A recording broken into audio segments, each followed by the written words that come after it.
Достар, мінекей менің ең бірінші образым. Бұл бізде осындай галстук. Қазір оның қалай тағатынын сіздерге көрсететін боламын. Осындай кәдімгі бусинка әдемі әшекейлермен белдік секілді тұрады. Осындай күшті юбка. Бұл тізеге дейін, тізеден аспайтын кішкентай юбка. Көрсететін боламын. Тұрамыз. Толық образымда сіздерге көрсететін боламын. Мінекей, осындай юбка. Бұл бізде осындай күшті бусинка. Достар, мен бағана киімімді ауыстырып алдым. Сондықтан футболка киіп алдым. Достар, сіздермен бүгін біз Жаннұр, Қарақат және де біздің жаңа видеоға подписация етіп, лайк басып, комментарияға өз ойларыңыз жазуды ұмытпаңыздар. Ал біз бастаймыз. Достар, алда көретіндеріңіз, мен шашымды плойкалап біттім. Енді сіңілімнің шашын плойкалап беретін боламын. Қазір образдарды, біз осы видеода образдарды түсіретін боламыз. Маған және сіңіліме. Қазір қандай образдарды түсіретінді кішігірім көрсетіп жіберейін. Мына киімдерді киетін боламыз. Қазір ол мұжылып, шашылыпты. Қазір сіздерге бір-біреуден көрсеткенде өте қызықты болады. Мынау задный фон болады. Кеттік. Мына жерде біз киімдерімізді үтіктеп қойғанбыз. Рубашкаларды бәрін дайындап үтіктеп қойғанбыз. Қазір бір-біреуден сіздерге дұрыстап көрсететін боламыз. Кеттік. Достар, пока что оның шашы осындай. Оның шашы қалың прям. И примерно жарты сағатта бітетін шығармыз. Ол қазір наушникпен ән тыңдайды.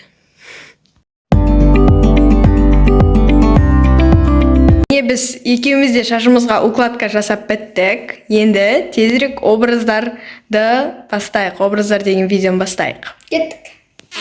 Достар, мінекей менің ең бірінші образым. Бұл бізде осындай галстук. Қазір оның қалай тағатынын сіздерге көрсететін боламын. Осындай кәдімгі қалташасы бар. Рубашка, ешқандай фонариктері жоқ. Кәдімгі рубашка. Содан соң астына мен юбка киетін боламын. Қазір түрін көрсетемін. Міне түрін осындай әдемі әшекейлермен белдік секілді тұрады. Осындай күшті юбка. Бұл тізеге дейін, тізеден аспайтын кішкентай юбка. Қазір сіздерге осы образды көрсететін боламын.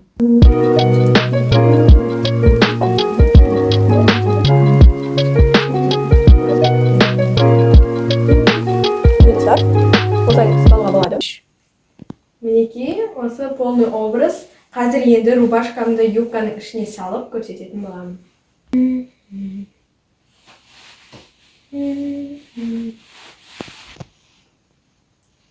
Мінекей, осылай тұрады. Және осылай түймелесе мен мойнымды қысып жібереді, сондықтан жай осылай босатып қоямын. Қазір енді галстук тағып көрсететін боламын. Бізде мектепте шашымызды жаюға болмайды. Жай ғана кракбикпен қысырып қоямын жартылай шашым жайылып тұрады.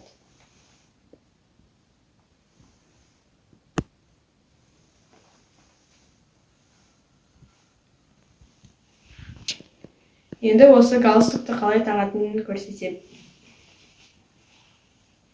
Айнасыз неудобно. Осылай жейдемізден өткіземіз. Сөйтіп, олай мына жаққа саламыз да. Өзіміз галстук жасаймыз. Осылай ровно тұру керек қой, короче.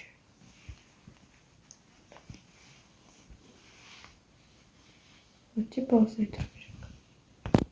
Міне достар, осылай тұру керек. Өте күшті образ, бірінші образ. Осылай күшті қысқа юбкамен, галстукпен өте күшті образ. Енді сіңілімнің образын көрсетемін. Достар, енді менің образым. Біз бином мектепте оқығандан кейін бізде бәрі бином болу керек. Мысалда мынау бином, ішкі футболкамыз тоже бином, юбкамызда бином болу керек. Қазір сіздерге бір-біреуден көрсететін боламын. Бірінші осындай бомбер. Қазір мен бомберді киетін боламын. Кеттік. Ал енді екіншісі осындай биномның жейдесі. Осылай, яғни футболка. Бізде бәрі бином, но биномның да биномсыздың да киімдерін киюге болады.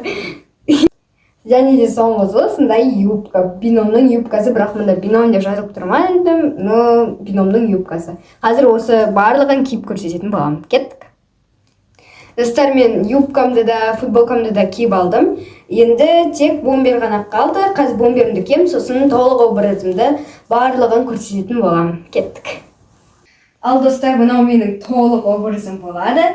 Өте ыңғайлы, өте күшті, тоңбайсың жейдемен. Егер ыстық болса, онда бомберімізді шешіп қойып, футболкамен де жүруге болады. Бұл менің бірінші образым, енді әпкемнің екінші образына кеттік. Бізде көп образ шығайын деп тұр, сондықтан видеоны өткізіп көрсеңіздер болады. Мен жаңағы юбкамен жүремін, бірақтан үстіне рубашкамды ауыстыратын боламын. Менде екі рубашка бар. Осындай қысқа фонариктерімен тұрады осылай. Қысқа, бұны көбінесе қыста емес, көктемге қарай, жазға қарай кию керек. Ағы тоңып қаласың, немесе үстінен жемпір киюге болады. Қазір сіздерге образды көрсетемін. Міне достар, мен рубашкамды киіп біттім, енді қазір толық образымды көрсететін боламын. Бұл рубашканы да ішіне салып, немесе сыртына шығарып кисе де болады. Өзіңізге ыңғайлы, қалай ыңғайлы, солай киіңіздер. Міне достар, мына рубашканы ішіне салып кисе де болады. Қазір ішіне салып көрсетейін. Міне достар, ішіне салып киген осылай көрінеді. Қайсысы жарасады? Комментарияға жаза кетіңіздер. Енді сіңілімнің образына кеттік. Ал енді менің екінші образым болады. Мен екінші образға жұма күнгі образды көрсеткім кетті.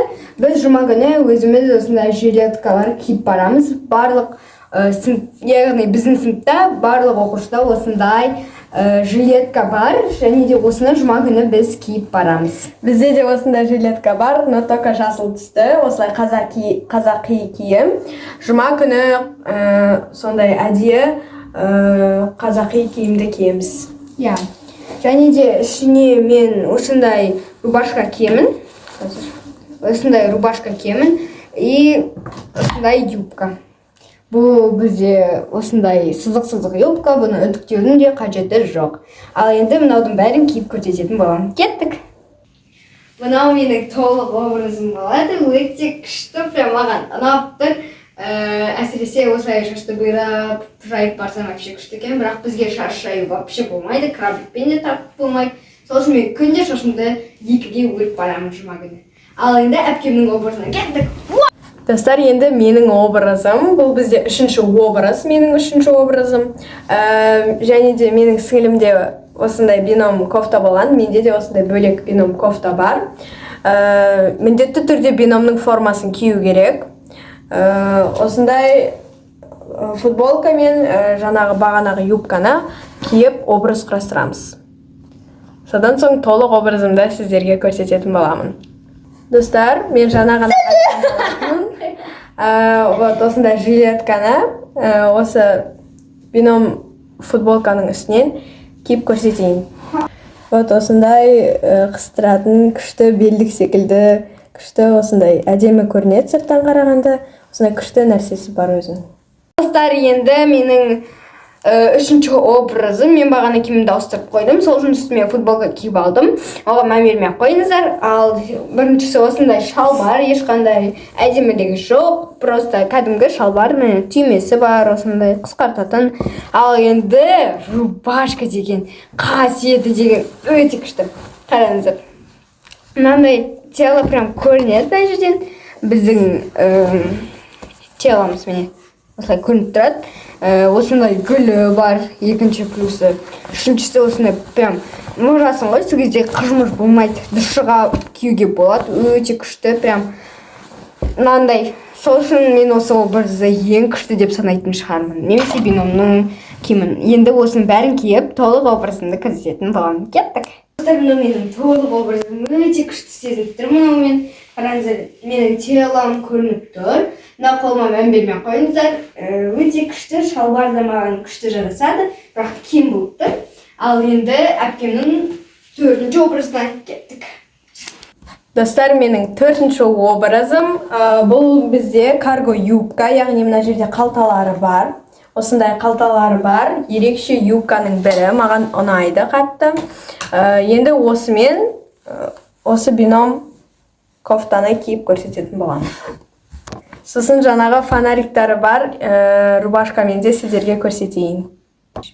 Міне достар, мен карго юбкамды киіп алдым. Бір жабаны маған белі келмейді, слишком қысқа, тар, то есть. Қазір сіздерге толық образымды көрсететін боламын. Толық образым осындай карго юбкамен. Енді қазір осыны рубашкамен киіп көретін боламын. Міне достар, осы фонарик рубашкамен карго юбка бөліп күшті келеді. Маған осы образдардың бірі күшті ұнайды прям.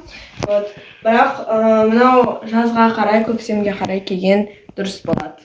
Міне осындай өте күшті образ. Енді қазір келесі образымды сіңілім көрсетсін. Достар, мен шашымды буып алдым, өйткені ыстықтап кеттім. Және де бағана мен шалбар киген болатынмын. Мына жерде шалбар тұр менің аяғымда. Ал юбкамен күшті көрінеді деп ойлаймын. Қазір үстіме мынандай биномның юбкасын киетін боламын. Кеттік. Достар, мынау менің соңғы образым деп ойлаймын. Мына жерге жилетканы кисем күшті көрінеді деп ойлаймын. Так осылай көрінеді менің юбкамен осы рубашка. Мен осы рубашканы кигенде өте күшті сезінемін. Қазір жилетканы киіп, үстіме киіп көрсететін боламын. Кеттік. Ал мынау мен. Достар, мен өз жилеткамды киіп жатырмын. Өте күшті. Мен осы жилетканы кигенде тоже қуанамын.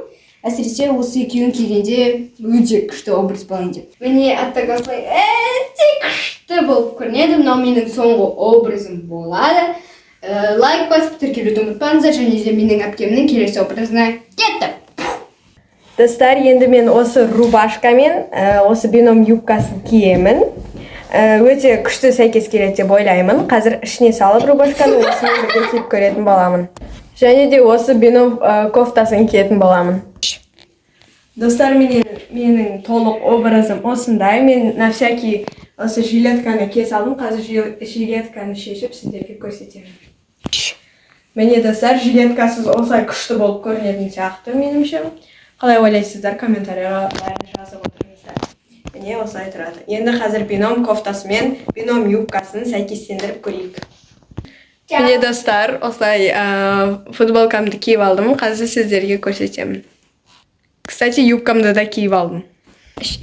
Міне достар, менің толық образым осы бином юбкамен бином кофтасының образы осындай болады. Енді қазір шалбармен көрсететін боламын. Достар, міне осындай менде жилетка бар. Қыста тоңатын болса, осы жилетканың үстінен жаңағы фонарик кофтаны киіп алсақ болады, рубашканы. Және осындай менің шалбарым спортивный секілді көрінеді. Сырттан қарағанда осындай сызық-сызық полоскамен. Ұзын болса, осылай белін қысқартып байлап қоюға болады. Қазір осы шалбармен, жаңағы жилеткамен осы бином кофтасын киіп толық образды көрсететін боламын. Достар, мен өз киімімді киіп алдым. Мен қазір шахматқа дайындалып жатырмын. Шашымды осылай буып бара беретін боламын. Алдар осылай киініп жатыр. Күшті образ. Міне достар, менің осындай образым шалбармен, шалбарым кішкене ұзынырақ енді. Енді қазір осындай образ шықты достар. Ол образ жилеткамен, когда қыста тоңып қалған кезде, осы жилеткамен, осы футболканы киіп барған күшті деп ойлаймын, тоңбаймыз деп ойлаймын. Міне осындай күшті образ. Енді достар, осылай жилеткамен шалбарды қалдырып, үстімдегі бином кофтаны осы рубашкамен ауыстыратын боламын. Кәдімгі қалтасы бар, басында көрсеткен болатынмын. Осы рубашкамен ауыстыратын боламын. Мінекей образымыз ары қарай жалғасуда. Киіп алып, толық образды көрсетемін.